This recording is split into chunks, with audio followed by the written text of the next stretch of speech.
Et pendant ce temps, la loi sur le report de l'âge légal fait son chemin. Le texte a été validé aujourd'hui en commission mixte paritaire, ce qui ouvre la voie à un vote définitif sur le texte demain au Sénat, puis à l'Assemblée nationale. Tout dépendra de la capacité du gouvernement à s'assurer une majorité.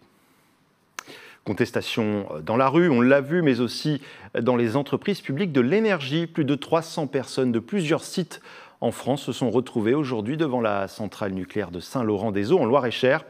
Entre baisse de production et coupure d'électricité ciblée, ils promettent un durcissement du mouvement. Romain Delville. C'est tout le secteur de l'énergie mobilisé contre la réforme des retraites qui avait rendez-vous ce matin devant la centrale nucléaire de Saint-Laurent-des-Eaux. Pour l'occasion, des représentants nationaux de la CGT, FO, CFDT et CFE-CGC étaient présents en Loir-et-Cher. La semaine dernière, les actions qui ont été menées ont été super bien menées par les agents en grève. On va essayer cette semaine d'aller encore plus fort sur les coupures ciblées, sur les blocages des sites gaziers, élec, mais aussi sur les remises en énergie. Environ 300 salariés étaient réunis à Saint-Laurent. Des salariés des centrales de Chinon, Belleville, Flamanville, Dampierre, plus des salariés du secteur gazier, venus aussi pour protester contre la fin des régimes spéciaux. Tout le monde va prendre 2 ans ferme, donc nous on n'y échappera pas. C'est pour ça qu'on estime que cette réforme est complètement injuste.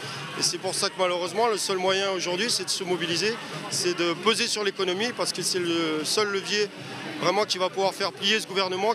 Ici, la grève est reconductible jour après jour. Les syndicats travaillent main dans la main et regrettent le comportement de leur actionnaire majoritaire, l'État. Il y a une forte mobilisation tout le temps, donc qui se tient, une intersyndicale solide, unie, qui tient, qui revendique les mêmes points. Alors on a chacun nos divergences, mais qui revendique les mêmes points de blocage. Et malgré tout, on n'est pas entendu. Il n'y a pas les organisations syndicales n'ont pas été reçues par l'exécutif. Donc on a un gouvernement qui est sourd. Dans le secteur de l'énergie, la grève reconductible est officiellement lancée depuis le 4 mars. Des actions ciblées pourraient se durcir si la réforme venait à passer demain à l'Assemblée nationale.